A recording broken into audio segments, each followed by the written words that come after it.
Salmo 139 está dizendo aqui como tema Deus onisciente, onipotente, ao mestre de canto, um salmo de Davi. Versículo 1 diz assim: Senhor, tu me sondas e me conheces. Sabes quando me assento e quando me levanto, de longe penetras os meus pensamentos. Esquadrinhas o meu andar e o meu deitar, e conheces todos os meus caminhos. Ainda a palavra me não chegou à língua, e tu, Senhor, já conheces toda. Tu me cercas por trás e por diante, e sobre mim pões a mão. Tal conhecimento é maravilhoso demais para mim, e sobremodo elevado, não o posso atingir. Me lembrei deste salmo quase que na sequência daquilo que a gente vem meditando durante esses dias. No domingo passado, os irmãos se lembram que nós falamos aqui sobre coração guardado.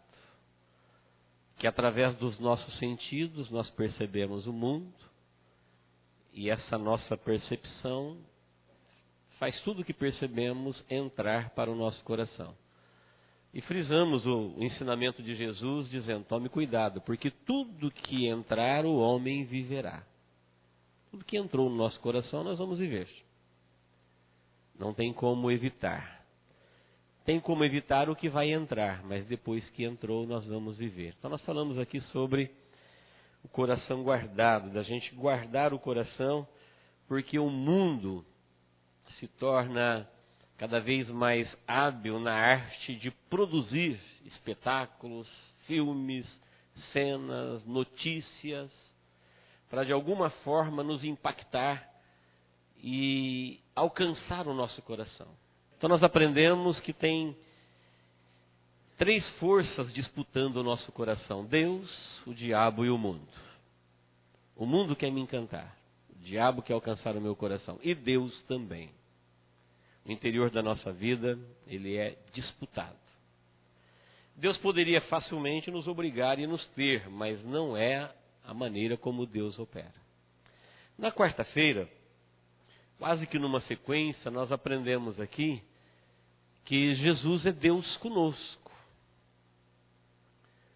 Deus sinalizou o reino através do profeta Isaías 700 anos antes de Cristo, dizendo: a virgem conceberá, dará à luz, e dá detalhes. Ele sinaliza o rei e o reino para que o seu povo, aqueles interessados, adoradores de Deus, aqueles que buscam por Deus, aqueles que querem Deus, pudessem ter de Deus a revelação para não adorar qualquer um, pensando que é Deus, não deixar o veneno entrar. E vemos as pistas de Deus dizendo: um menino nos nasceu, um filho se nos deu, e ele é maravilhoso, ele é conselheiro, ele é Deus forte, ele é Pai da eternidade, ele é príncipe da paz. Por quê? Porque cada vez mais o inferno e o mundo procura descaracterizar essa missão de Deus habitando entre nós. Então, em Jesus, Deus se fez um de nós.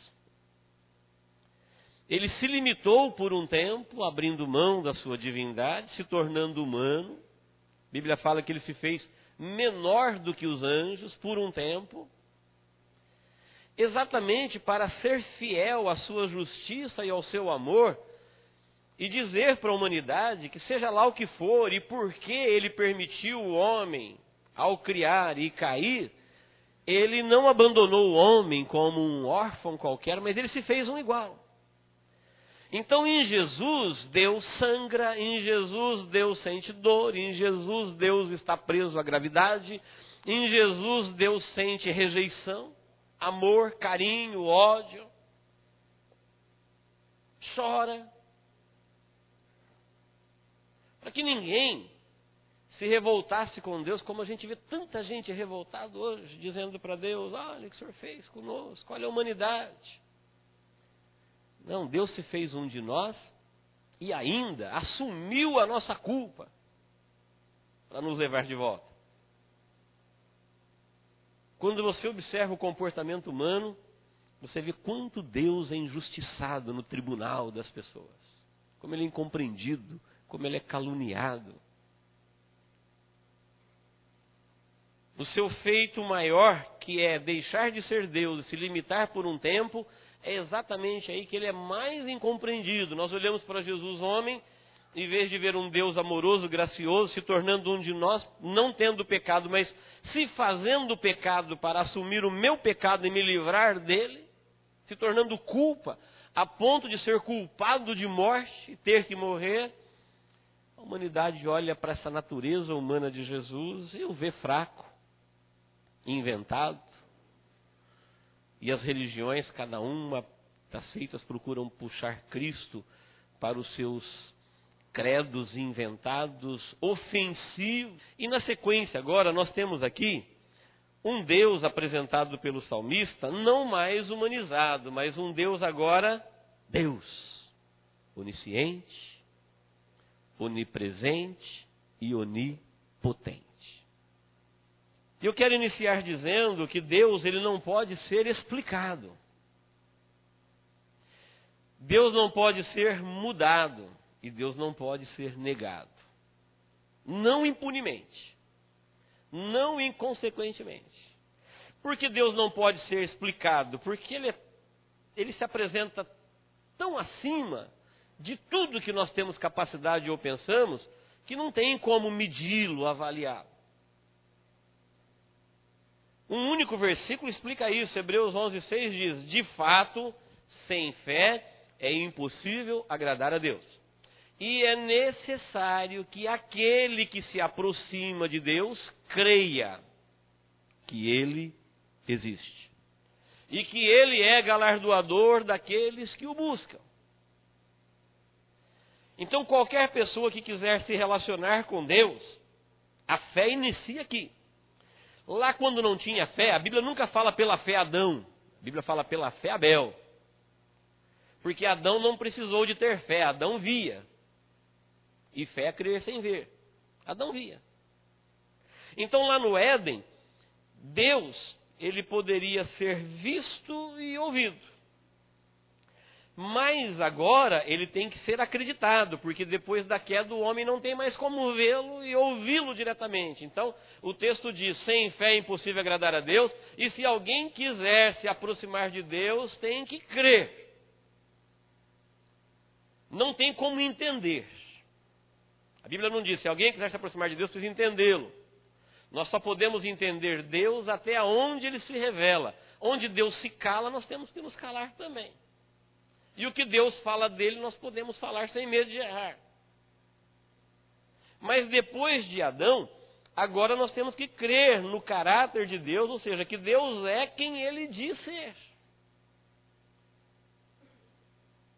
Isso é necessário, é uma necessidade. Por que uma necessidade? Porque o mundo não terá para sempre Deus. Um dia haverá um rompimento definitivo.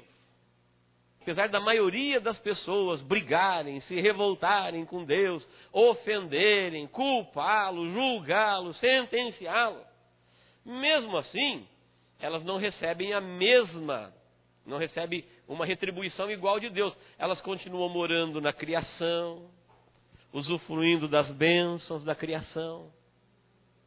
O sol vai nascer para elas, a vida vai continuar normalmente, enfim, tudo que Deus criou para todos, elas terão o direito de viver, mas não será sempre assim. Nós estudamos aqui na quarta-feira e lemos Romanos 1, onde o apóstolo diz assim, porque eles mudaram a glória de Deus incorruptível na imagem corruptível de homens, quadrúpedes, répteis, e adoraram mais a criatura do que o Criador, e mudaram a glória de Deus, e começaram a ter costumes contrários ao plano original de Deus, homem com homem, mulher com mulher, cometendo torpeza e cometendo idolatria. Por isso Deus os entregou. Paulo diz, pessoas que Deus quer se relacionar com elas, mas elas decidem definitivamente não se relacionar com Deus, que Deus quer mudá-las, mas elas querem mudar Deus. A Bíblia não pode ser mudada. Ela não existe para ser mudada de acordo com a cabeça de cada um. Ela existe para mudar a nossa cabeça, para mudar o nosso coração. E ali o texto diz, uma vez que eles não quiserem, então Deus os entregou, para que eles vivam a vida que querem viver, para que se tornem insensatos, imorais, enfim, cometendo todo tipo de torpeza, tendo em si mesmo a condenação de suas decisões e de seus atos. Então, uma incompreensão ou um rompimento definitivo com o Jesus homem já traz consequências na humanidade. Agora eu fico imaginando a proporção quando a humanidade for separada definitivamente de Deus, não Deus homem. Quando Deus onipotente, onisciente, onipresente não for mais acessível, não for mais possível. Quando a criatura for banida da criação para viver longe, onde Deus não está, onde a Bíblia chama de trevas exteriores, onde a morte é não morrer, é viver na morte. E onde não adianta clamar, não adianta pedir, não tem mais oportunidade. E isto um dia acontecerá. Então, queridos, nós sabemos que Deus, Ele existe. E a Bíblia fala, o início da fé está aí. Se alguém quiser se relacionar com Deus, o primeiro passo é que ele creia que Ele existe. Ainda que não dê para explicá-lo, mostrá-lo, medi-lo. Nada disso a Bíblia fala que é possível. Então Deus não pode ser explicado. E Ele também não pode ser mudado. Até porque Deus não está comprometido com aquilo que pensam ou dizem dele. Está comprometido com aquilo que Ele é. Aliás, ninguém está comprometido com aquilo que dizem. Todo mundo está comprometido com o que é. Quando alguém muda Deus ou quando alguém confronta Deus, isso não ficará para sempre impune. Vocês conhecem a história de Nabucodonosor. Nabucodonosor foi um homem que o próprio Deus falou que nunca teve um governante na terra tão grande quanto ele. Ele era soberano. Quem ele mandava matar, morria. Quem ele mandava viver, vivia. Não dava satisfação dos seus atos. E um dia ele resolveu negar, confrontar Deus. E por um tempo Deus retirou só a parte dele na vida humana. Tirou do homem o seu espírito. E agora, como um animal, tirou a parte divina, o homem vira um animal. Como um animal, ele não tinha nem consciência da sua existência. Comia com o gado, cresceu unhas, cresceu pelo, caiu o orvalho do céu. E diz que Deus permitiu isso por 7 tempos, que alguns acreditam que sejam 7 anos, para ele entender que há um Deus. A lição era só para isso. Ele era muito grande por um tempo, ele começou a querer a glória de Deus. Ele olhou para a Babilônia e falou, não é esta Babilônia que eu edifiquei para o louvor da minha glória. E Deus tirou só a sua racionalidade. Ele perde a consciência, perde o juízo, perde a razão. E todos os seus sentidos funcionavam normalmente. Ele podia perceber o mundo, mas ele não tinha mais a parte de Deus. Por um tempo ele perde a parte de Deus na vida humana. Deus retira. E ele vira uma besta, uma fera. Como uma fera do campo qualquer. E quantos outros nós poderíamos citar? Como Herodes, que foi comido de bicho. Porque quando ele falou, alguém disse voz de Deus, ele não deu glória a Deus. E a preocupação que nós devemos ter diante de um salmo como esse, ou de um assunto como este, é que hoje nós temos esta graça insondável disponível, um Deus, não somente que se fez um de nós, mas que continua sendo como Ele é, um Deus onipotente, onipresente, onisciente. E que às vezes, por não querer fazer uso da fé, nós queremos sondá-lo, medi-lo e perdemos o melhor de Deus, que é Deus. Então a Bíblia diz que a fé começa aí, crendo, e o final da fé termina aí, que Deus vai cumprir todas as suas promessas. Deus não somente é o que Ele diz que Ele é, mas Ele fará tudo que Ele diz que fará. Eu sei que todos nós aqui temos esta fé, mas o objetivo é exatamente isso, é nós recordarmos, porque, conforme Jesus disse, aquilo que nós colocarmos no nosso coração é isso que nós viveremos. E nós precisamos encher o nosso coração de Jesus, de Deus, da sua palavra. Porque o mundo quer encher o meu coração do mundo, e o inferno quer encher o meu coração dos espetáculos do inferno.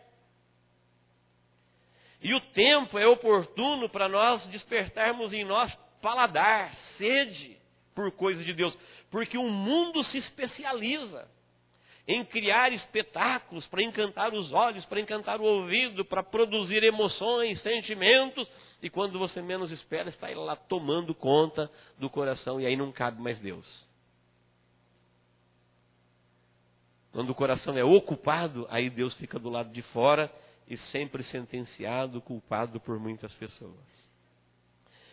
Em Hebreus 11:6 diz que nós temos que crer na existência de Deus. Antes de falarmos um pouquinho só da fé, eu quero dizer que a existência de Deus, ela pode ser comprovada até pela razão.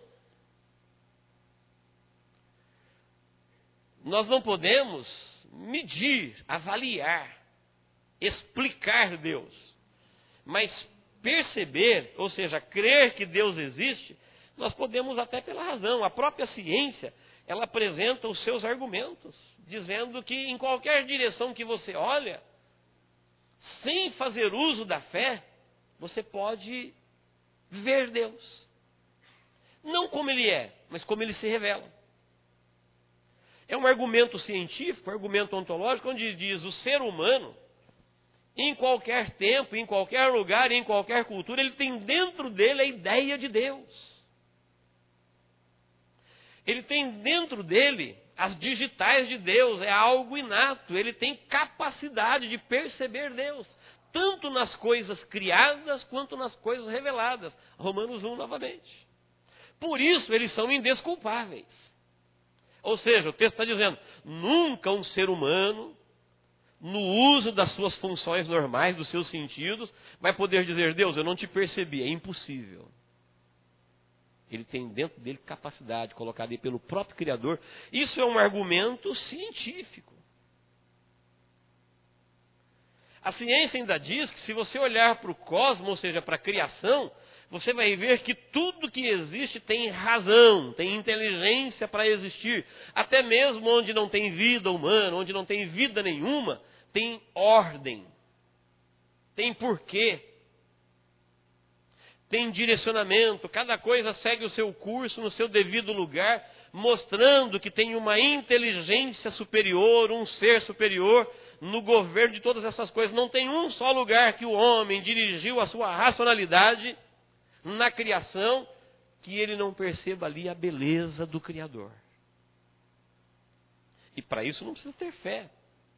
A ciência também apresenta o argumento moral. Todo ser humano tem dentro dele a ideia de que ele precisa melhorar moralmente falando. De onde vem isso? Se Deus não existe, se as 2.200 vezes que a Bíblia diz Deus não estivesse lá na Bíblia, então por que adorar? Por que se curvar? Por que o medo da punição? Por que a consciência dispara como um alarme em todo ser humano? A ciência analisa este comportamento e diz, isto é uma prova de que existe um ser superior, porque toda a criação o reverencia. Inclusive o homem, ele tem dentro dele a ideia de um ser superior.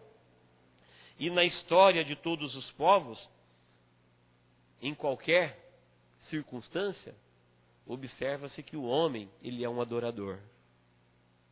Se ele não adorar a Deus, ele está adorando alguma coisa no lugar de Deus. Mas ele foi feito para adorar. Ele foi criado por e para Deus. E se ele não fizer isso diante de Deus, ele vai estar fazendo diante de alguma coisa. Amém, queridos? Mas nós não precisamos destes argumentos racionais. Podemos usá-los. Nós temos o argumento da Bíblia que diz, no princípio, Deus. E a Bíblia diz que só o louco diz Deus não. A Bíblia diz Deus sim. Mas o louco diz Deus não. A Bíblia fala, diz o nécio no seu coração, Deus não. Deus não existe. Esse Deus que o Salmo 139 apresenta, agora ele é apresentado aqui não como Deus homem, mas como Deus que existia antes de Jesus homem de todas as coisas. E que um dia a humanidade perderá para sempre o contato com este Deus. Depois de tanto estar disponível, um dia haverá o rompimento definitivo. Eu fico imaginando que talvez a maior dor da morte, se é que nós podemos classificar na morte graus de dor, seria o peso da consciência de saber que estava tão fácil. Mais ou menos como no dilúvio. Você fica imaginando as pessoas morrendo afogado do lado da arca, agarrando-se em paus, em árvores, subindo em montes, e a água subindo, e os problemas ficando cada vez mais fora do controle, e as pessoas lá dentro da arca, e ainda o pensamento de que ela teve 120 anos com a porta aberta e não custava nada para entrar. Não tinha nem que apresentar cadastro ou documentação de antecedência de alguma coisa. Era só crer no caráter de Deus, que eu falei, como a fé inicia. Qual era o preço de se livrar daquele terrível juízo? É crer que Deus é o que Ele é e que Ele fará o que Ele diz que fará. E eles estavam agora do lado de fora, de uma forma irremediável, não tinha mais como reverter isso, e ainda tinha consciência de saber que passou por aquela arca todos os dias da sua vida e viu ela com a porta aberta, mas achou que Deus estava blefando. Deus estava brincando, jamais ele ia fazer isso, inundar a terra. A maior dor é saber que isso estava disponível, mas não estaria para sempre disponível. É saber que agora passou a oportunidade, 120 anos e mais 7 dias. Quando tudo estava pronto, Deus ainda deu mais 7 dias de oportunidade. E tem uma profecia de Jesus dizendo que o dia da sua volta será como nos dias anteriores ao dilúvio. Comiam, bebiam, casavam, davam-se em casamento, até o dia em que Noé entrou na arca e não o perceberam. Que assim será também a vinda do Filho do Homem. Esse Deus, como ele se apresenta para nós neste salmo, é um Deus que ele é onisciente, ele é onipotente, ele é onipresente. Nessa onisciência, na primeira parte do salmo, ele apresenta Deus como um Deus que sabe. O que ele sabe? Tudo. Aqui fala de um Deus que acompanha aqueles que querem se aproximar de Deus e tem um acompanhamento de alma. Em nenhum outro lugar do mundo você vai ter um acompanhamento desse. Um Deus que sabe o que você não sabe a seu respeito. Sabe aquela situação da vida que você fala, não sei ao certo o que eu estou sentindo, não sei ao certo o que eu estou precisando, não sei ao certo o que eu devo fazer? Não sei o que vai acontecer. Você tem um Deus que sabe. Não tem lugar da existência humana, não tem beco, não tem cilada, não tem armadilha, não tem plano do inferno, não tem nada que Deus não tenha o perfeito controle do que vai acontecer. Desde Lúcifer até o dia do juízo final e na eternidade, Ele sabe. Ele diz, eu sou um Deus que eu anuncio o fim no começo. O salmista percebe essa profundidade na unção, ele diz, Deus, os meus dias, quando eles ainda não existiam, tu já os via todos. A palavra nem chegou na minha boca, o Senhor já sabe o que eu vou falar. Eu ainda não sei o que eu vou fazer, o Senhor já sabe. Foi isso para mim é coisa maravilhosa demais. Tal conhecimento é maravilhoso demais para mim. Versículo 6. E sobre modo elevado eu não posso atingir. Com este conhecimento de que Deus é um Deus onisciente, nós temos a tranquilidade de saber que enquanto nós quisermos pela fé nos relacionarmos com Deus, o que Ele não mudou, eu não devo me revoltar, é porque Ele não quer mudar, porque Ele sabe como mudar. O que Ele não me falou é porque eu não preciso saber, o que Ele não revelou é que eu não tenho necessidade de conhecer agora. Porque o necessário que eu preciso para me relacionar com Ele já está revelado. E não tem uma situação nesta vida em que eu possa melhorar para Ele, eu só posso melhorar nele. E Ele sabe todas as coisas. Em qualquer cômodo da sua existência, do seu espírito, da sua alma, nos traumas, na área sentimental, na área espiritual, na área do corpo, enfim, qualquer coisa, eu tenho que olhar para Deus e falar, eu não sei, mas Deus sabe. E eu sei que Ele sabe. Tem conhecimento de tudo que existe. Não tem com Deus, com o Deus único, Criador dos céus e da terra, é de quem nós estamos falando, do grande Deus, não é de um Deus qualquer. Não tem com Deus uma situação que Ele diz, infelizmente não dá para explicar. Olha, eu não sei o que vai ser. Não existe isso no vocabulário de Deus. Não sei o que será. Ele chama o futuro de hoje. Ele chama o passado de hoje. Ele diz, eu sou o mesmo ontem, hoje e eternamente. Hebreus 13:8. Anuncia o fim desde o princípio. Isso aqui para nós é uma eternidade. O plano de Deus revelado de Gênesis ao Apocalipse, Deus já tinha isso nos seus planos antes da criação do mundo. Porque a Bíblia fala no princípio, um princípio que pertence a Deus, criou Deus os céus e a terra. Depois a terra veio se tornar caótica. Depois os céus, esse espaço aqui, primeiro o céu veio a ser contaminado com a queda de luz. Depois é que Deus criou o homem, depois caiu o homem. E depois Deus prometeu o livramento do homem, veio Jesus, nós já estamos 2000 anos depois de Jesus. E antes de tudo ser criado, Deus já via a igreja glorificada no céu. Davi, ele cria assim, ele falou, isso para mim é maravilhoso. Realmente não tem como se relacionar com um Deus desse no mesmo nível de compreensão. É preciso fé. É muito grande, é muito poderoso. É insondável. Seus feitos são quase que inexplicáveis. Mas o fato de eu não poder medi-lo com a minha razão, eu não devo, com isso, decidir negá-lo. Porque ninguém pode negar, mudar, desafiar Deus impunemente. Ou inconsequentemente. Toda separação de Deus terá consequência na vida daqueles que se separaram de Deus. E as consequências serão tão trágicas que Deus proporcionou à humanidade toda uma oportunidade deles se livrarem disso. Deus não quer a separação. Se depender de Deus, não haveria separação. Foi uma opção do homem.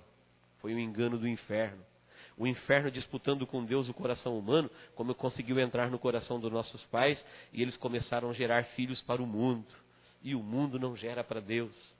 E agora Deus teve que vir ao mundo para conquistar de volta o homem que Ele havia criado. Por isso, nós que entregamos a nossa vida a Deus, nós pertencemos a Ele duas vezes. Deus é nosso dono porque é Criador, e Ele é nosso dono de novo porque Ele é o nosso Salvador.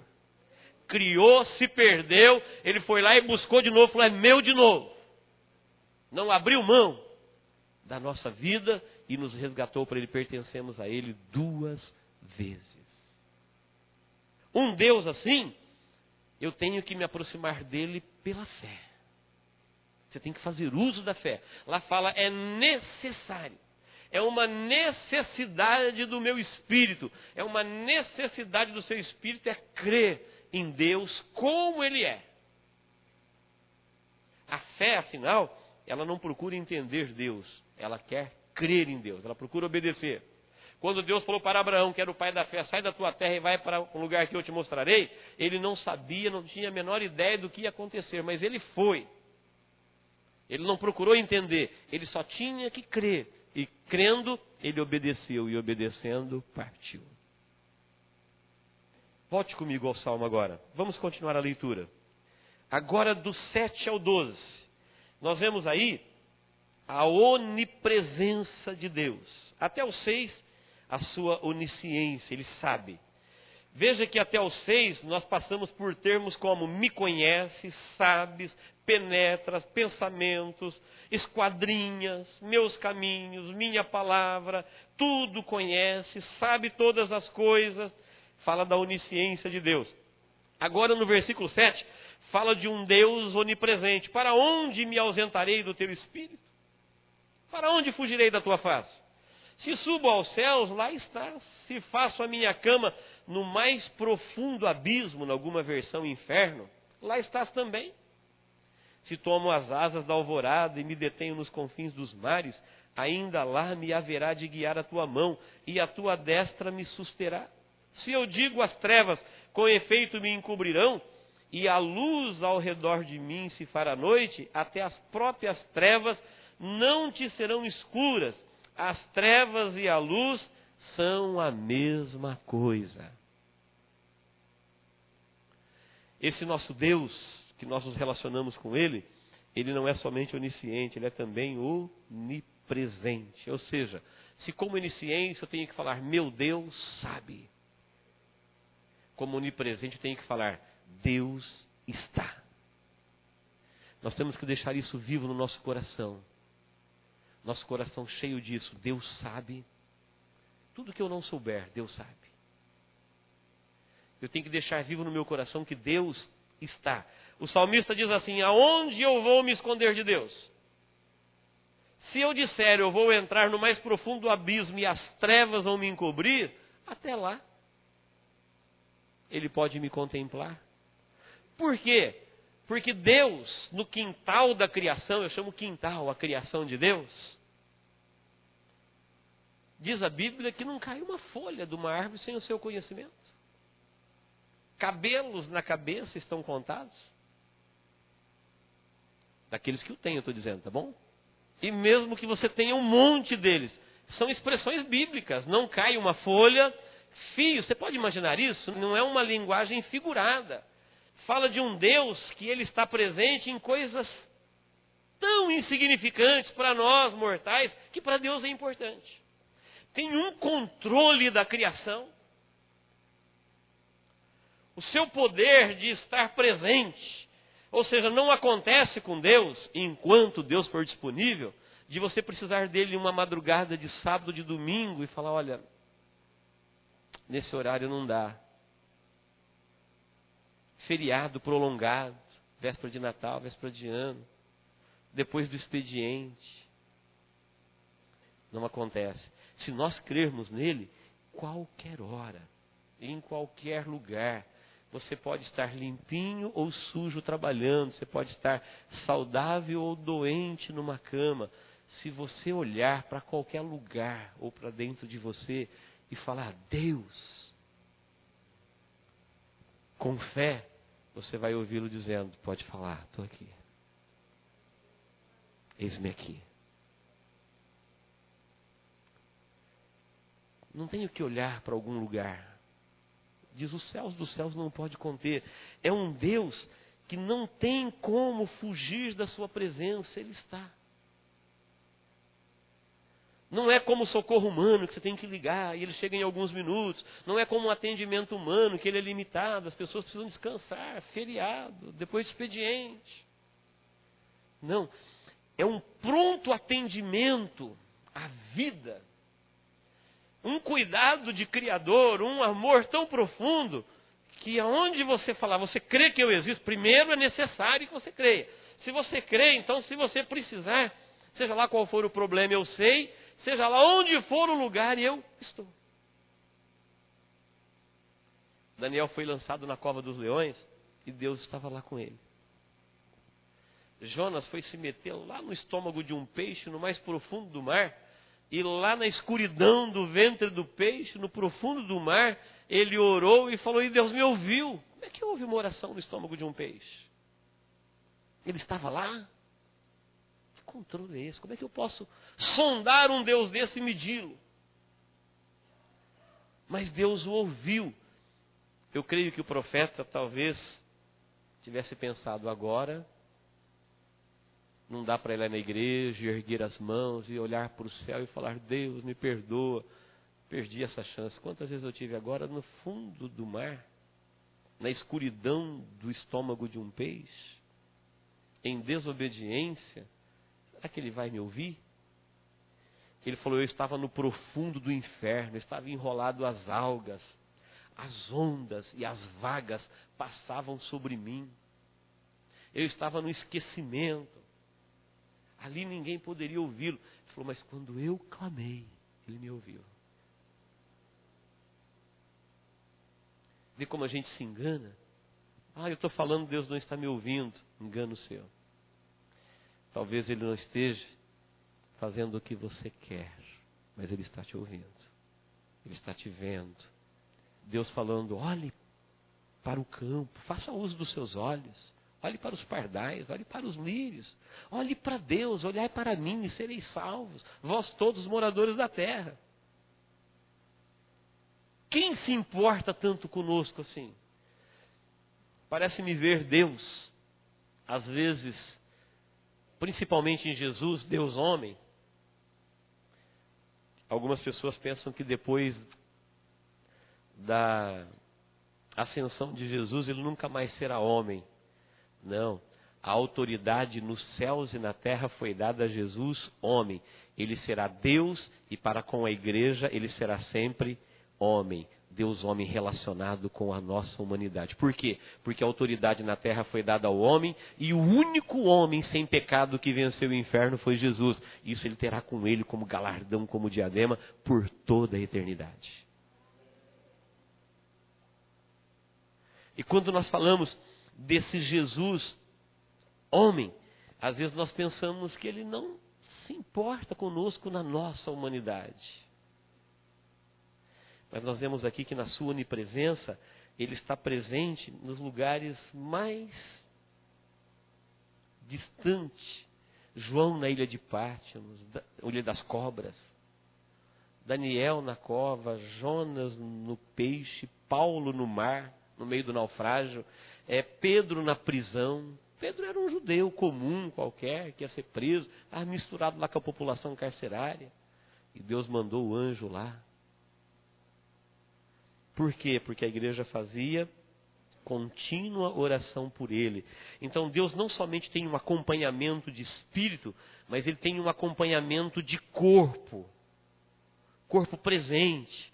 Ou seja, não importa se você está a pé, de coletivo, de bicicleta, deitado, trabalhando, é um Deus presente. Eu posso, andando de bicicleta, falar Deus, ele diz, estou aqui. Estava no ventre do peixe. É que às vezes o homem, na sua humanidade, ele não consegue crer em Deus assim. E é uma necessidade. Aquele que se aproxima de Deus tem que crer que ele existe. E que é galardoador daqueles que o buscam. E tem que ser pela fé. Começa crendo. É um acompanhamento de corpo. Olha a terceira parte do Salmo, do 12 ao 18. Diz assim, agora aqui fala da sua onipotência. Até as próprias trevas não te serão escuras, as trevas e a luz são a mesma coisa. Agora no 13, pois tu formaste o meu interior, tu me teceste no seio de minha mãe. Graças te dou, visto que por modo assombrosamente maravilhoso me formaste. As tuas obras são admiráveis e a minha alma o sabe muito bem. Os meus ossos não te foram encobertos, quando no oculto fui formado e entretecido como nas profundezas da terra. Os teus olhos me viram, a substância ainda informe. E no teu livro foram escritos todos os meus dias, cada um deles escritos e determinado, quando nenhum deles havia ainda. Que preciosos para mim, ó Deus, são os teus pensamentos. Como é grande a soma deles. Se os contasse, excedem os grãos de areia, contaria, sem jamais chegar ao fim. Amém, queridos? Essa parte fala da onipotência de Deus. O cristão que se relaciona com Deus pela fé, que não é louco de dizer Deus não, como eu disse, 2.200 vezes a Bíblia diz Deus sim. O cristão, ele sabe que apesar de não poder explicar, não poder sondar, ele não se atreve a mudar ou a confrontar Deus, porque ninguém pode fazer isso impunemente. Então, para nós é um fato de que Deus existe, e eu não preciso nem dos argumentos científicos, porque nós temos a fé na palavra de Deus, e a fé começa quando Deus diz que Ele é aquilo que Ele é. A fé vem ao ouvir e ouvir a palavra de Deus.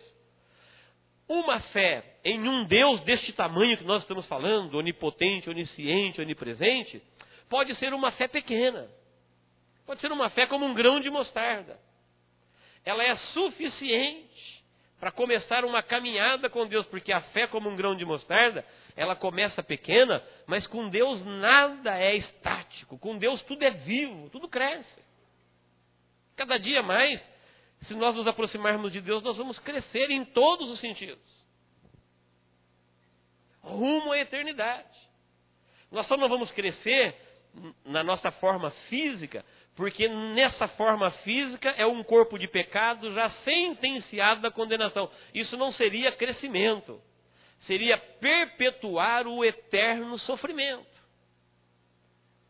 Mas na direção do resgate, que Deus veio em Jesus nos resgatar, quando nós nos aproximamos dele, pode começar com uma fé que nem existe. Se a fé vem ao ouvir, significa que antes de ouvir ela não estava. Mas ao ouvir ela vem. E ela pode vir pequenina, como um grão de mostarda. Porque o grão de mostarda é a menor da semente de uma horta, mas o resultado final de uma horta é que a mostarda é a maior planta que se tem numa horta. Das hortaliças ela é a maior, é uma arvorezinha. Então ela começa pequena, mas não fica pequena. Lá fala como grão de mostarda, não diz igual. Igual estabelece igualdade, como estabelece comparação. Comparação quer dizer, começa pequena, mas cresce. O mundo está repleto de pessoas que fazem isso de uma forma diferente. Tem uma grande fé, porém num Deus que não existe. Que pena, que desperdício, que morte, que tragédia. Eu creio que muita gente acreditou que não ia chover no dilúvio. Eu creio que muita gente acreditou que Maria não fosse dar à luz a um filho sem pecado. Muita gente acreditou que ele não ressuscitaria. Como muita gente acredita que ele não vai voltar. Que pena, que fé negativa. E o mundo está repleto de pessoas que têm uma grande fé, mas numa direção qualquer. Essa fé não pode salvar, essa fé é morta. É como falar, eu creio que o Pão de Açúcar está no Rio de Janeiro. Nunca fui lá, mas eu creio, não duvido. Só que isso não muda nada, é uma fé morta. Tem gente que crê em Deus desta forma. Não. A fé que nós temos que ter em Deus aqui na sua onisciência, na sua onipresença, na sua onipotência, é uma fé que ela pode ser pequena, porque não é a fé que tem que ser grande. Grande é Deus. É um Deus que hoje ele está disponível ao nível da compreensão humana. Ele se revela num linguajar que nós podemos entendê-lo. Ele fez a criação dizendo que nós podemos percebê-lo nas coisas criadas. O homem tem dentro dele capacidade, inteligência. Faz parte da sua faculdade humana, da sua existência. Ele tem dentro dele o suficiente para perceber Deus, mesmo que ninguém dissesse para ele, olha Deus. Ele tem dentro dele. Isso pode começar com uma fé pequena, mas ela tem que continuar crescendo.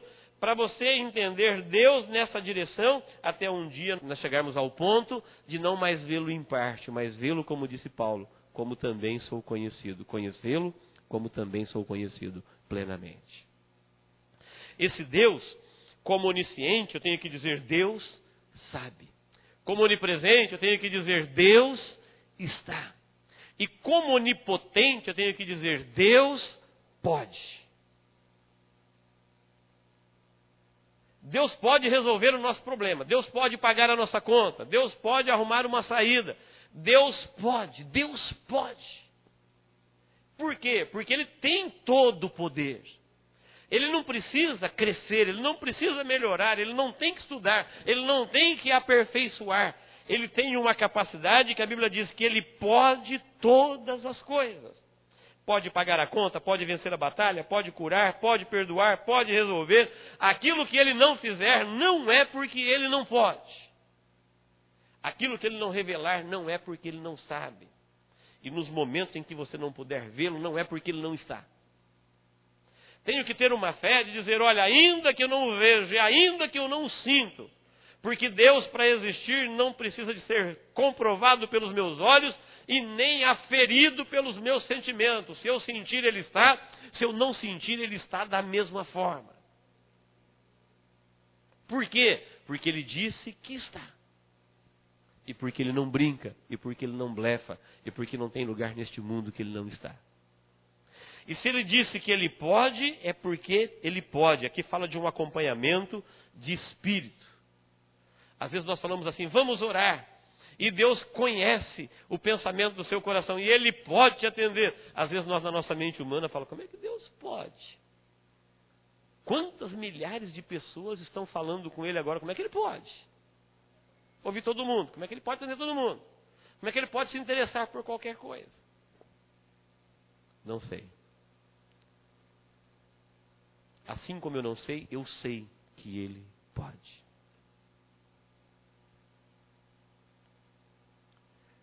Certa feita reuniram os discípulos depois da ressurreição de Jesus. E eu creio que foi um culto como um grupo familiar, só os discípulos. Eles estavam muito assustados, reuniram os 12, de portas fechadas.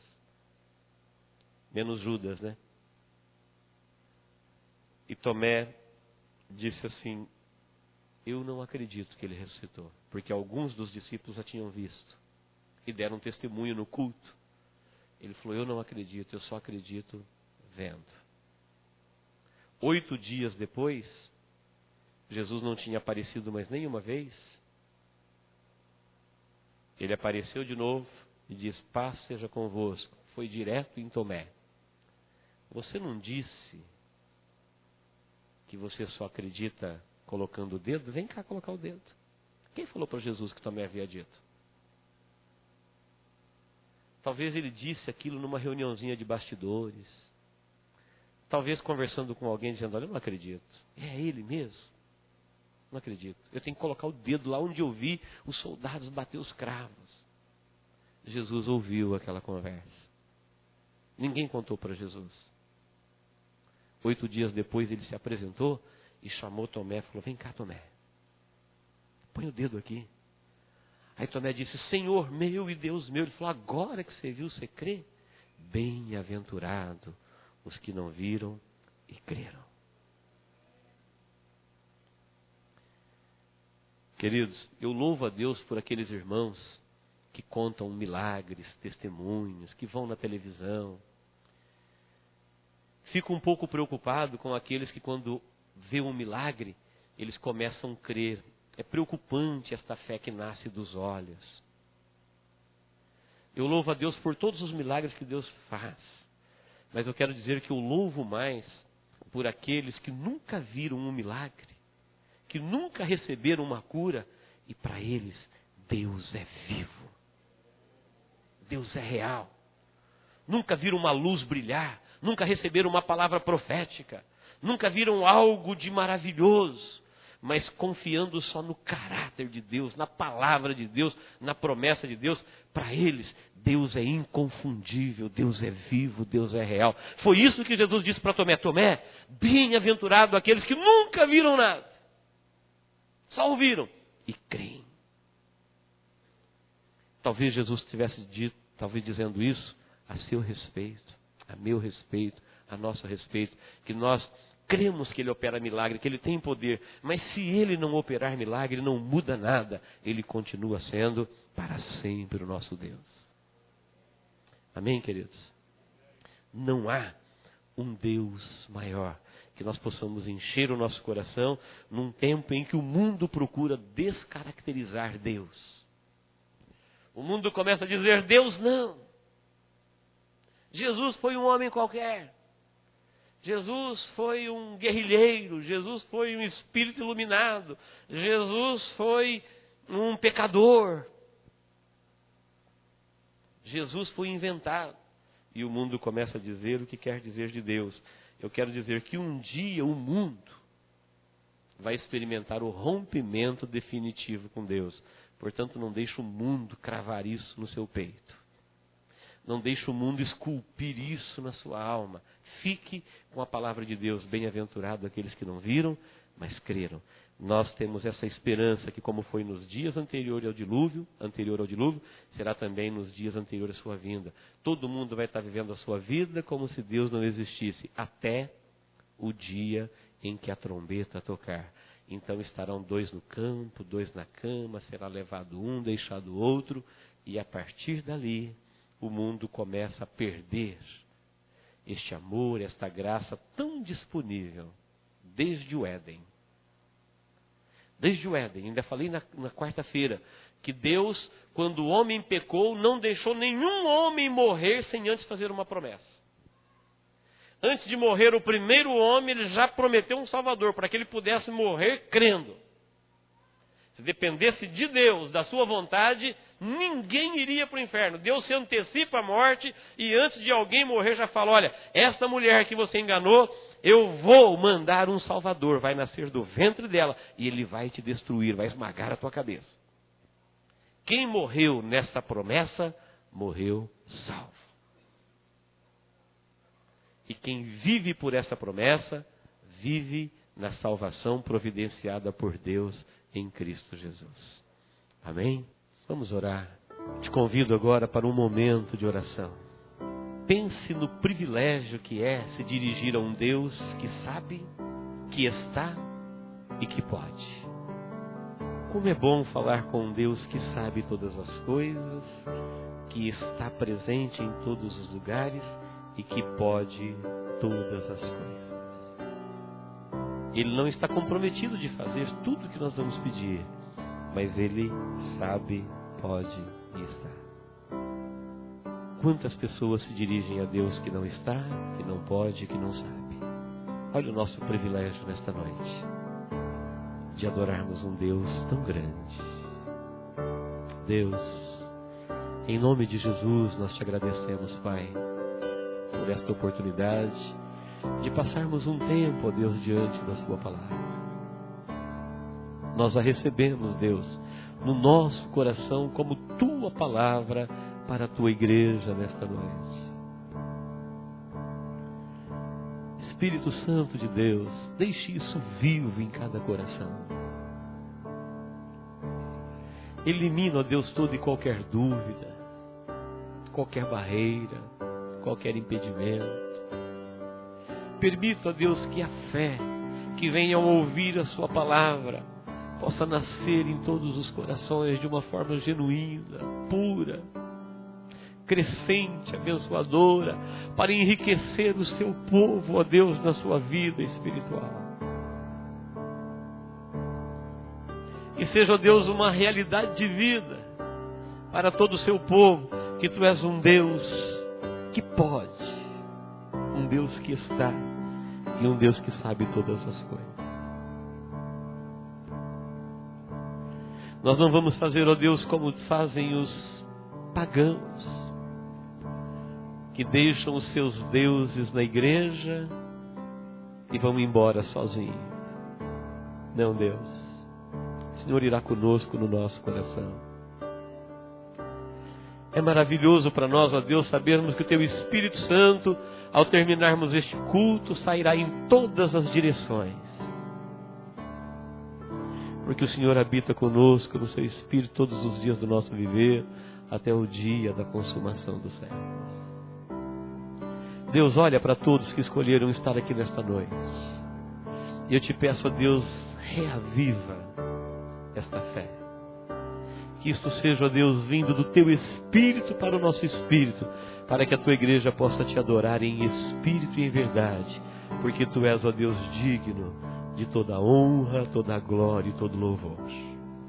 O mundo, ó Deus, confia em carros, o mundo confia em cavalos, o mundo, ó Deus, não Te reconhece, mas nós queremos nesta noite fazer menção do Teu nome e reconhecê-lo como Senhor, o único da nossa vida, razão da nossa existência, a nossa esperança em todo o nosso viver.